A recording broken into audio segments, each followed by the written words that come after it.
ડભોઈમાં વહેલી સવારથી જ કાળા ડિબાંગ વાદળો સાથે ધીમીધારે વરસાદ. ડભોઈમાં ગત રાત્રિના 1 ઇંચ તેમજ સવારે 6 થી 10માં અડધો ઇંચ જેટલો વરસાદ. ડભોઈ શહેર અને ગ્રામ્ય વિસ્તારમાં વરસાદ. કાળા ડિબાંગ વાદળો સાથે અંધારપટ જેવો માહોલ સર્જાયો છે.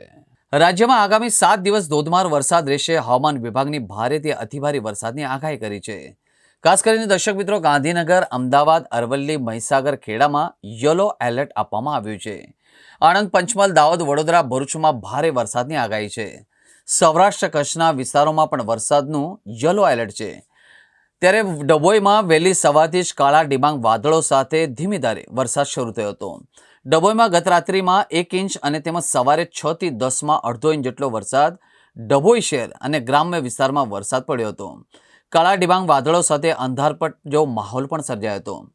ડભોઈમાં છેલ્લા 12 કલાકમાં ઉપરથી ધીમીધારે વરસાદ વરસી રહ્યો છે. નગરના ઝારોલાવાગા, થરવાસા ચોકડી, કાઝીવાડા, સ્ટેશન રોડ વિસ્તારમાં ધીમીધારે વરસાદ શરૂ થયો છે.